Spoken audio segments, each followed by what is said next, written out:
Good evening class. हम लोगों का जो टॉपिक था वो प्रोबेबिलिटी चल रहा था। लास्ट लेक्चर मैंने आपको प्रोबेबिलिटी के बारे में बता दिया था कि प्रोबेबिलिटी जो होती है उसका मतलब क्या होता है और उसका जो फॉर्मूला है वो क्या होता है। Probability for the occurrence of an event A is equal to the favourable outcomes of the event A upon total number of all the outcomes या ऑल द पॉसिबल आउटकम्स। ठीक है, अब ये बात हो गई। अब उसके बाद हम क्या करेंगे, आज हम लोग एक तो प्रोबेबिलिटी की प्रॉपर्टीज के बारे में पढ़ेंगे।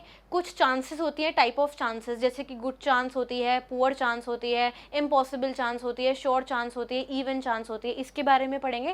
देन हम लोग प्रोबेबिलिटी से रिलेटेड कुछ क्वेश्चंस कर लेंगे। तो सबसे पहले बात होती है, हम लोग हेडिंग डालते हैं प्रोबेबिलिटी, और उसके बाद हम लोग पढ़ेंगे प्रॉपर्टीज ऑफ प्रोबेबिलिटी, कि प्रॉपर्टीज जो होती हैं प्रोबेबिलिटी की वो क्या क्या होती हैं। ठीक है, तो इसकी सबसे पहली पॉसिबिलिटी होती है कि कोई भी जो प्रोबेबिलिटी होती है उसको मैं पी से रिप्रेजेंट करती हूँ, तो वो 0 के बराबर हो सकती है या 0 से बड़ी होगी, और 1 के बराबर हो सकती है या 1 से क्या होगी, छोटी होगी। अगर मैंने बोला, एक बात बताओ, ठीक है, मैंने बोला कि एक प्रोबेबिलिटी है जब मैंने एक कॉइन को टॉस किया, ठीक है, तो उस कॉइन के टॉस में जो मेरा सैंपल स्पेस बनेगा वो या तो टेल हो सकता है या हेड हो सकता है। ठीक है ना। अब क्या हुआ, मैंने इस चीज़ की प्रोबेबिलिटी पकड़ी कि टेल आएगा या नहीं आएगा। तो एक बात बताइए आप, जब मैंने बोला कि मैंने उस कॉइन को टॉस किया और टेल आया ही नहीं और हेड आ गया, ठीक है ना। आप वापस सुनिए क्वेश्चन, मैं ये बोल रही हूँ कि मैंने एक कॉइन को टॉस किया, ठीक है, तो उसके दो आउटकम्स आ सकते हैं, एक तो हेड आ सकता है और एक टेल आ सकता है। अब मैंने वो इवेंट पकड़ा कि टेल आने की क्या पॉसिबिलिटी है, आप मुझे इसकी प्रोबेबिलिटी बताओ। ठीक है, तो सबसे पहले जब मैंने कॉइन को टॉस किया तो हेड आ गया, टेल तो आया ही नहीं। तो उस केस में टेल आने की probability of the occurrence of tail क्या हो जाएगी, 0 हो जाएगी, क्योंकि टेल आया ही नहीं। अब ठीक है, अगर मैंने बोला कि probability of the occurrence of tail, probability अगर टेल की अकरेंस की कब आई, 1 आ सकती है, 1/2। ठीक है ना। ये कब होगा, जब मैंने कॉइन को टॉस ही नहीं किया है। ये कॉइन को टॉस करने से पहले की बात हो रही है कि यार जब मैंने, अच्छा इसको ऐसे कर सकते हैं अपन कि जब मैंने कॉइन को टॉस नहीं किया, ठीक है ना, तब 3 पॉसिबिलिटीज आ सकती हैं। या तो हेड आ जाए, टेल आई ही नहीं, तो उस केस में टेल होने की प्रोबेबिलिटी क्या हो जाएगी, 0। दूसरा, जब हमें बिल्कुल अनसर्टेन हो कि टेल भी आ सकता है कि हेड भी आ सकता है, तब उस केस में probability of the occurrence of tail, तो फेवरेबल आउटकम क्या हो जाएगा, 1, और 2 पॉसिबल आउटकम्स हो जाएंगे, हेड और टेल दोनों, तो 1/2। ठीक है ना। और तीसरा क्या आ जाएगा, अगर मैंने बोला कि probability of the occurrence of tail एक ये भी हो सकती है जो कि 1 हो सकती है, जब मैं बिल्कुल श्योर हूँ कि हेड आएगा ही नहीं और टेल आ जाए। ठीक है ना। तो उस केस में इसके 3 पॉसिबल आउटकम्स बने। तो आपने देखा प्रोबेबिलिटी जो है या तो वो 0 हो सकती है या हाफ हो सकती है या 1 हो सकती है। इसके अलावा प्रोबेबिलिटी की और कोई वैल्यू नहीं हो सकती है। मतलब प्रोबेबिलिटी जो होती है किसी भी इवेंट के अकर होने की, वो 0 से 1 के बीच में लाया करती है या 0 या 1 के इक्वल होती है। ठीक है ना। 0 क्यों, क्योंकि जब वो इवेंट अकर ही ना हुआ हो, 0 और 1 जब उनके बीच में हो, ठीक है ना, जब प्रोबेबिलिटी हो, और 1 मतलब जब बिल्कुल ही वो उसकी प्रोबेबिलिटी क्या, मतलब वो एक्सपेरिमेंट, उस एक्सपेरिमेंट का वही आउटकम आ रहा है जो मैंने सोचा कि टेल आना चाहिए तो टेल ही आया, तो प्रोबेबिलिटी उस केस में क्या हो जाएगी, 1, 100%। आप 100% से आगे बढ़ ही नहीं सकते हो। आप किसी भी इवेंट के होने के चांस क्या होते हैं कि वो पूरा हो जाए, ठीक है ना, उससे ज़्यादा हमें मतलब ही नहीं है, तो आप 1 के आगे कैसे बोल सकते हो कि उसकी प्रोबेबिलिटी 1.5 या 2 हो जाए, तो पॉसिबल ही नहीं है। 1 मतलब 1 कि वो इवेंट हो चुका है। तो प्रोबेबिलिटी जो होती है वो हमेशा क्या होती है, 0 से 1 के बीच में लाई करती है। और इसके अंदर क्या होता है कि प्रोबेबिलिटी जो होती है वो 0 हो सकती है या 1 भी हो सकती है। पहली बात तो ये, ठीक है ना। दूसरी इसकी प्रोबेबिलिटी होती है, probability for the occurrence of an event P plus probability for the non occurrence of an event P is equal to 1। तो ये प्रॉपर्टी है जो दूसरी प्रोबेबिलिटी का, वो ये बोल रही है कि किसी भी इवेंट P की अकर होने की पॉसिबिलिटी प्लस उस इवेंट की ना अकर होने की पॉसिबिलिटी को अगर मैं प्लस करूं तो वो क्या हो जाएगी, 1 आ जाएगी। ठीक है ना। जैसे कि मैंने ये बोला कि P probability of the occurrence of an event P मत लिखो, ऑफ एन इवेंट A लिख दो, क्योंकि फिर क्या हो जाएगा, PP में कंफ्यूज हो जाओगे, क्योंकि हम प्रोबेबिलिटी को भी कैपिटल P से ही रिप्रेजेंट करें। तो probability of the occurrence of an event A plus probability for the non occurrence of event A, तो नॉन अकरेंस में क्या आ जाएगा, A के ऊपर 12 आ जाएगा, इक्वल टू 1। इन दोनों को प्लस करेंगे तो probability for the occurrence of an event A is equal to 1 minus probability for the non occurrence of an event A. अगर आपको किसी भी इवेंट ए की अकर होने की पॉसिबिलिटी जाननी है तो आप 1 में से उसके ना होने की प्रोबेबिलिटी को माइनस कर दो तो आपका आंसर जो है वो आ जाएगा। अब ये मैंने आपको सिर्फ प्रॉपर्टी बताई है, इसका एग्जाम्पल जो है वो मैं आपको आगे करवाऊंगी ताकि आपको धीरे धीरे समझ में आए। ठीक है ना। ये दो जो रिजल्ट हैं आपको याद रखने हैं, ये बहुत इंपॉर्टेंट है। ठीक है ना। अब हम जो है सबसे पहले टाइप्स ऑफ चांसेस के बारे में पढ़ेंगे, फिर उसके बाद हम लोग इससे रिलेटेड कुछ क्वेश्चंस करेंगे। तो जब मैं एक आधा क्वेश्चंस कराऊंगी तब आपको समझ में आ जाएगा कि इसके कहने का क्या मतलब था। ठीक है ना। अब हम क्या करते हैं, सबसे पहले आते हैं टाइप्स ऑफ चांसेस में कि भाई कोई भी किसी भी एक्सपेरिमेंट में कोई भी इवेंट अगर अकर होता है तो उसमें पर्टिकुलर चांसेस भी होती हैं उसके अकर होने की। ठीक है ना।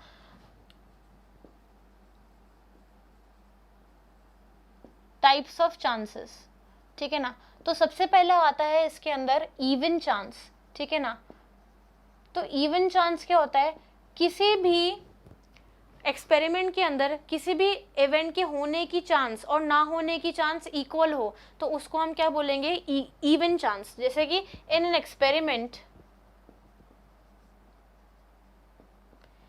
एक्सपेरिमेंट द प्रोबेबिलिटी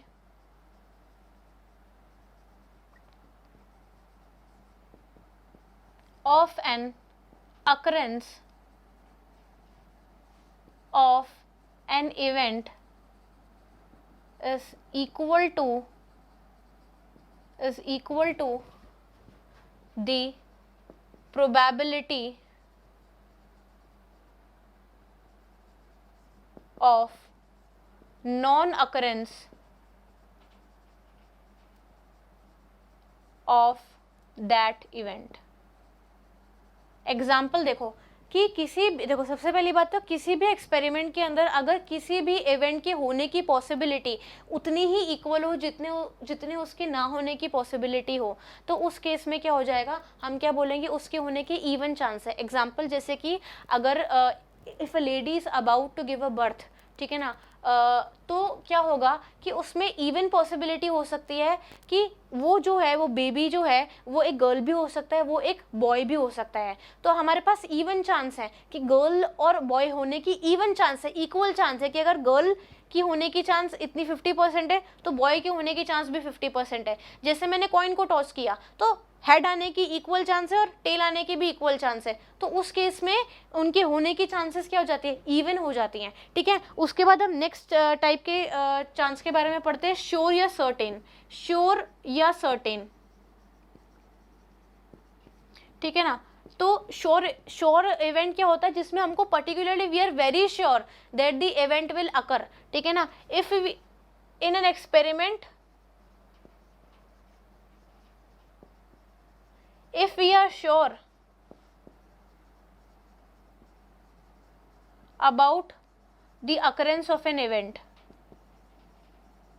किसी भी इवेंट के अकर होने की चांस जो है, ठीक है ना, तो वो क्या हो जाएगा, उस केस में क्या हो जाएगा, in an experiment if we are particularly very sure कि कोई ना कोई इवेंट तो होने ही वाला है, ये इवेंट तो पक्का ही होगा, तो उसके होने की चांस कर जाएंगे श्योर चांस। ठीक है। देन फिर थर्ड टाइप की चांस आती है इम्पॉसिबल चांस। ठीक है। थर्ड क्या आती है, impossible chance.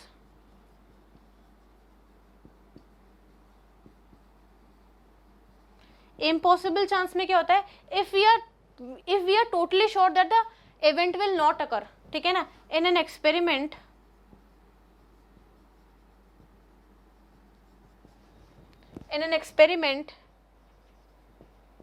if we are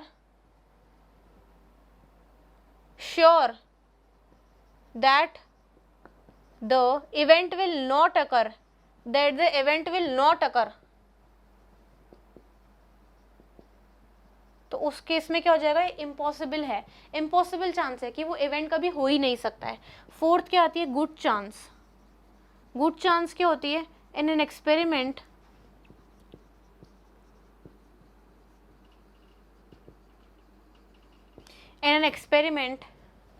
if the probability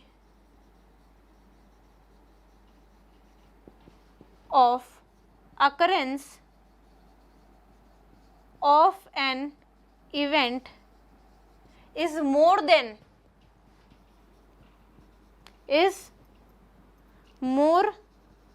than the probability of its non occurrence.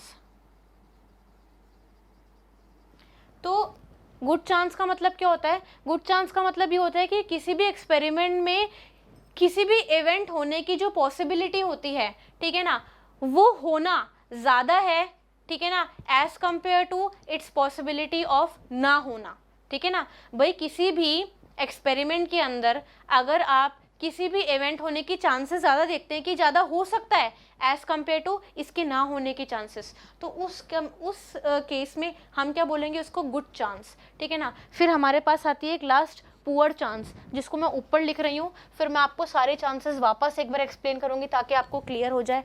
Poor chance की बात हो रही है, fifth poor chance. Poor chance के अंदर क्या होता है, इन an experiment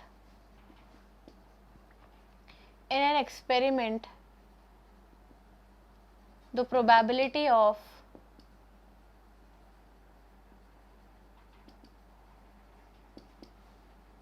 the occurrence of an event is less than the probability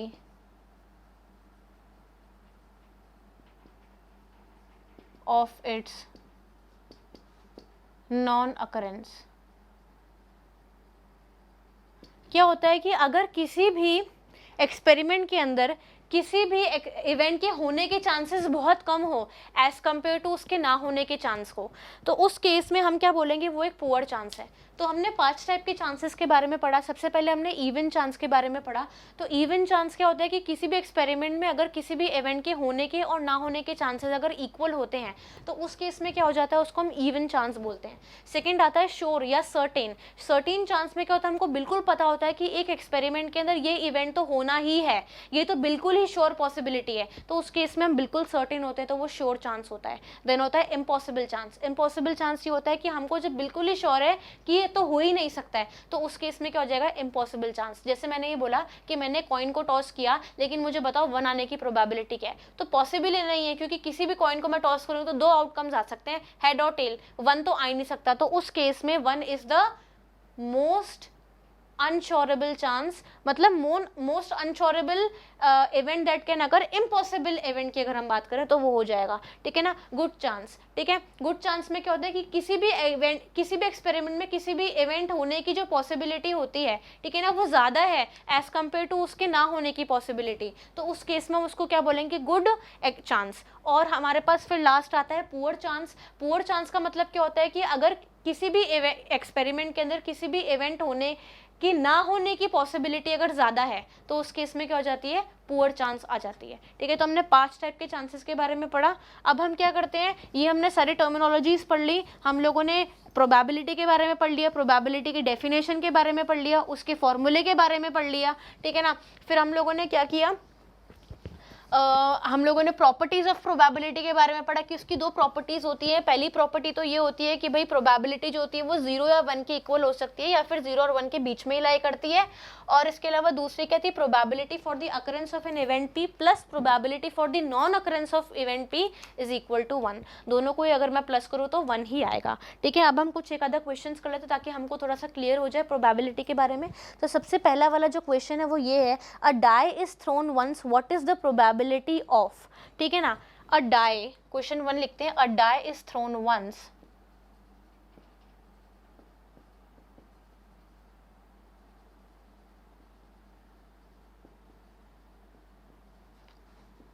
find the probability of, सबसे पहला आता है इसके अंदर for getting an even number in the throwing of a die, getting an even number.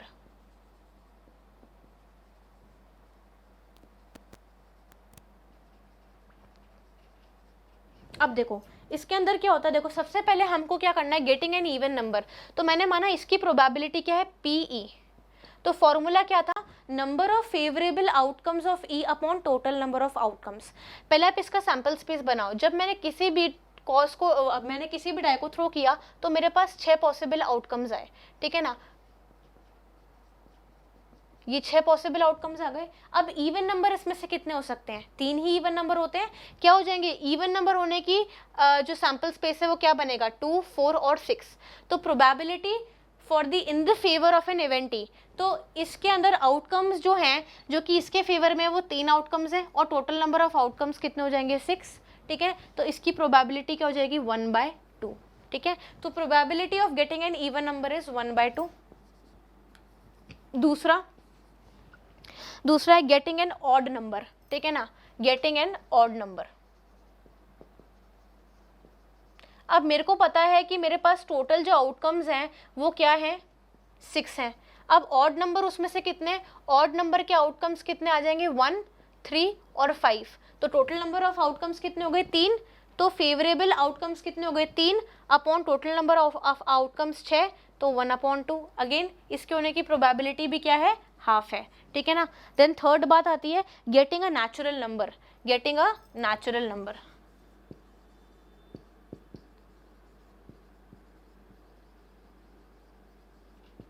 हम किसी भी number की बात करते हैं तो अगर वो नेचुरल नंबर कब हो सकता है, नेचुरल नंबर्स के सैंपल स्पेस बनाते हैं, नेचुरल नंबर तो 1 to 6 में सारे ही है, ठीक है ना, तो उस केस में क्या हो जाएगा, 6,6 कितना आ जाएगा, 1, नेचुरल नंबर होने की प्रोबेबिलिटी कितनी है, 6 है, ठीक है। उसके बाद आता है getting a number greater than और इक्वल टू 3, ठीक है ना। फोर्थ देखो, getting a number greater than और इक्वल टू 3। अब ये जो सैंपल स्पेस है अगर मैं इसको पी एफ मानूं तो क्या है, probability of getting a number greater than और इक्वल टू 3, तो 3 और 3 से बड़े नंबर कितने हो जाएंगे, 4 हो जाएंगे, ठीक है ना। तो इसके अंदर probability of getting a number greater than और equal to 3 P F will be equal to 4/6, 2 2 4, 2 3 6, इसके होने की प्रोबेबिलिटी कितनी हो जाएगी, 2/3। देन इसके बाद आता है getting a number less than और इक्वल टू 5। फिफ्थ पॉइंट देखो, getting a number less than और इक्वल टू 5। अगर मैंने बोला कि इसकी प्रोबेबिलिटी जो है, मतलब इसका जो सैंपल स्पेस है, ठीक है ना, इसका सैंपल स्पेस मैंने माना L, तो 5 और 5 से छोटे नंबर 5, 4, 3, 2, 1, यही पॉसिबल है आउटकम सारे। तो getting a number less than और इक्वल टू 5, इसके अंदर टोटल इसकी प्रोबेबिलिटी कितनी हो जाएगी, इसकी प्रोबेबिलिटी मैंने मानी PL, तो 5 और 5 से छोटे नंबर के लिए आउटकम्स कितने आ रहे हैं, 5, और टोटल नंबर ऑफ आउटकम्स क्या है, 6 हैं। तो इस केस में इसका आंसर क्या हो जाएगा, 5/6। अब आप क्या करो, इन फ्रैक्शन को अगर आप डेसिमल में भी चेंज करोगे ना तो भी आपको यही पता चलेगा कि ये 0 से 1 के बीच में लाई कर रहे हैं। तो इसका मतलब कि आपने यहाँ से भी देख लिया कि प्रोबेबिलिटी जो है वो 0 से 1 के बीच में ही लाई करती है, ठीक है। Probability of getting an even number, तो आपने सबसे पहले सारे सैंपल स्पेस निकाल लिए, इवन नंबर के 3 ही आ रहे हैं, 3/6, ऑड नंबर में भी 3 आ रहे हैं, 3/6, नेचुरल नंबर तो सारे ही होते हैं 1 to 6, तो 1/1। Getting a number greater than और इक्वल टू 3, 3, 4, 5, 6, 4/6, और getting a number less than और इक्वल टू 5, 5, 4, 3, 2, 1, 5/6, ठीक है। तो इस तरीके से ये क्वेश्चन हुआ, ठीक है। इसके अलावा हम एक क्वेश्चन और कर सकते हैं।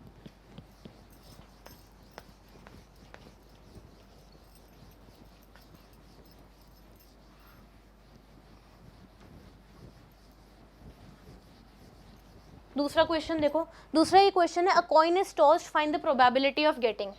सेकंड क्वेश्चन देखो, a coin is tossed find the probability of getting a tail, और दूसरा क्या है, अ हेड। ठीक है ना। तो अब आप ये देखो, सबसे पहले आपने क्या किया, जब हाँ टेल और हेड। अब आप मेरे को एक बात बताओ, आपने अगर किसी भी कॉइन को टॉस किया तो उसके सैंपल स्पेस में क्या क्या आउटकम्स आएंगे, या तो टेल आ सकता है या फिर क्या आ सकता है, हेड आ सकता है। ठीक है। अब आपके टेल होने की पॉसिबिलिटी क्या है, टेल जो है probability of getting a tail PT, इसको मैं probability of getting a tail PT कर सकती हूँ। अब टेल होने की पॉसिबिलिटी क्या है कि number of outcomes favourable to event of occurrence of tail, कि टेल के होने के इवेंट क्या है, टेल एक बार आ सकता है, और टोटल नंबर ऑफ आउटकम्स कितने हैं, 2, तो 1/2, एंड वही probability of the occurrence of head कितना आ जाएगा, 1/2। ठीक है ना, क्योंकि 1 तो क्या आ जाएगा हेड का, और 2 पॉसिबल आउटकम्स में 2 आ जाएंगे। अब मैंने आपको एक फॉर्मूला बताया था, probability of the occurrence of tail plus probability of the non occurrence of tail is equal to 1। ये मैंने आपको फॉर्मूला बताया था। अब मैं इसको प्रूफ करके बताती हूँ। Probability of the occurrence of tail half आ गया, प्रोबेबिलिटी टेल ना अकर होने की, किसी भी टॉसिंग ऑफ द कॉइन में अगर टेल अकर नहीं होता तो क्या प्रोबेबिलिटी हो जाएगी, हेड होने की प्रोबेबिलिटी हो जाएगी, हेड आने की प्रोबेबिलिटी हो जाएगी, है ना। Probability of the non occurrence of T is equal to probability of the occurrence of head. ठीक है। तो आपने क्या किया, यहाँ पर उसके ना होने की पॉसिबिलिटी भी हाफ कर दी, और अगर आप हाफ प्लस हाफ करोगे तो वो क्या आएगा, 1 ही आएगा। तो इसलिए ये फॉर्मूला भी जो है वो वैलिड हो गया। ठीक है। नेक्स्ट आते हैं थर्ड क्वेश्चन पे। थर्ड क्वेश्चन जो है वो ये है, अ bag contains 5 red balls 8 white balls. एक बार लिख लेते हैं, बैग में क्या है, 5 तो रेड बॉल्स हैं, ठीक है, दूसरा क्या है, 8 वाइट बॉल्स हैं, 8 वाइट बॉल्स हैं, देन 4 ग्रीन बॉल्स, 4 क्या है, ग्रीन बॉल्स हैं, और लास्ट क्या है, 7 ब्लैक बॉल्स, 7 क्या है, ब्लैक बॉल्स। तो इसने ये बोला है, if one ball is drawn at random find the probability. अगर मैंने एक टाइम एक ही बॉल निकाली तो मेरे को प्रोबेबिलिटी निकालनी है ब्लैक बॉल की, probability for the taking of black ball, not red and green. Second क्या हो जाएगी, नॉट रेड एंड ग्रीन। अब देखो, probability of the occurrence of, मतलब probability of taking out 1 blue ball, black ball, black ball के आने की probability, black balls कितनी है, अच्छा टोटल बॉल्स पहले निकाल लेते हैं, टोटल बॉल्स कितने हो जाएंगी, 5 + 8 + 4 + 7, यही होगा, 5 + 8 + 4 + 7, 7 + 4 होता है 11, 11 + 8 19, 19 + 5 होता है 24, तो टोटल बॉल्स की तो जाएंगे 24। अब ब्लैक बॉल्स कितनी थी, 8, और टोटल नंबर ऑफ बॉल्स कितनी है, 24, तो ब्लैक बॉल्स के निकालने की प्रोबेबिलिटी 8/24, 4 2 ज़ा 8, 4 6 ज़ा 24, 1 1 ज़ा 1, 8 3 ज़ा 20, 1/3 आ जाएगा। Probability for the not red, अब रेड को ना निकालने की प्रोबेबिलिटी, इसका फॉर्मूला मैंने आपको बताया था, 1 - प्रोबेबिलिटी ऑफ रेड। अगर आप 1 में से रेड बॉल की प्रोबेबिलिटी को माइनस कर दोगे तो आपको क्या आ जाएगी, प्रोबेबिलिटी मिल जाएगी कि वो बॉल रेड नहीं है। तो प्रोबेबिलिटी रेड बॉल 1 में से माइनस करना है, प्रोबेबिलिटी रेड बॉल्स के निकालने की कितनी है, 5/24, तो प्रोबेबिलिटी रेड बॉल्स को ना निकालने की कितनी हो जाएगी, 19/24। ठीक है, 24 - 5 19, 19/24। And probability for the green balls, अगर मैं ग्रीन बॉल्स की बात करती हूँ तो ग्रीन बॉल्स कितनी है, यहाँ पर 4 है, और टोटल नंबर ऑफ बॉल्स 24 हैं, 4 6 ज़ा 24, तो इनकी प्रोबेबिलिटी क्या आ जाएगी ग्रीन बॉल को निकालने की, 1/6। ठीक है, एक ये वाला क्वेश्चन हो गया। एक लास्ट क्वेश्चन कर लेते हैं हम लोग।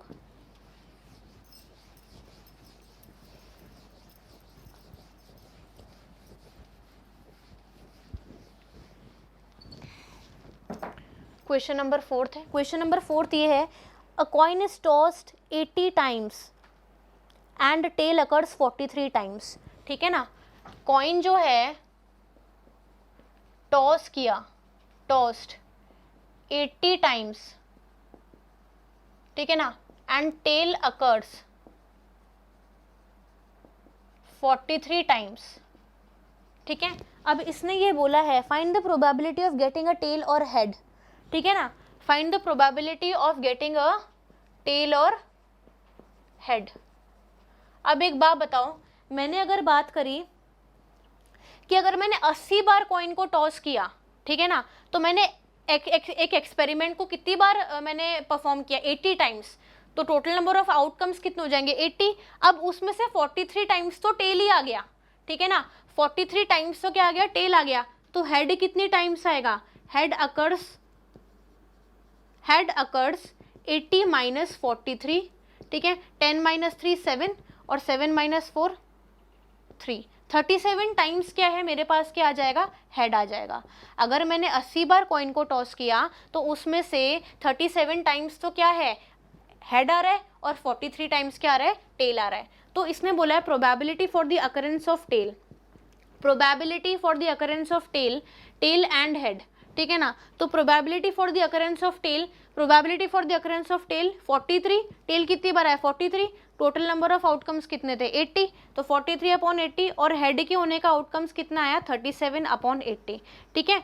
तो यहाँ से क्या हुआ कि हमारा जो है, अच्छा इसको मैं ऐसे भी कर सकते थे कि मैंने बोला probability for the occurrence of head, अगर हेड ही आ रहा है तो इसका मतलब टेल तो आ ही नहीं रहा है, तो अगर मैं इसको बोल दूँ 1 minus the probability of the non occurrence of tail is equal to the probability for the occurrence of head, 1 minus 43 upon 80। अगर आप इसको सॉल्व करोगे तो भी आपका कितना आएगा 37 अपॉन 80। तो भाई हेड होने की प्रोबेबिलिटी क्या होती है कि टेल होने की प्रोबेबिलिटी हो ही नहीं, ठीक है ना। हेड होने की प्रोबेबिलिटी क्या हो सकती है कि कभी भी एक्सपेरिमेंट में टेल होने की प्रोबेबिलिटी आई ही नहीं, टेल ना होने की प्रोबेबिलिटी क्या हो जाएगी 1 माइनस टेल के होने की प्रोबेबिलिटी 1 माइनस 43 अपॉन 80, उससे भी 37 अपॉन 80 आ जाएगा। तो आज के लेक्चर में हमने प्रोबेबिलिटी के क्वेश्चंस कर लिए। अब नेक्स्ट लेक्चर में मैं मॉड्यूल डिस्कशन करा दूंगी और ओलंपियाड में इससे रिलेटेड जो भी अच्छे क्वेश्चंस हैं वो भी डिस्कस कर लेंगे। Thank you.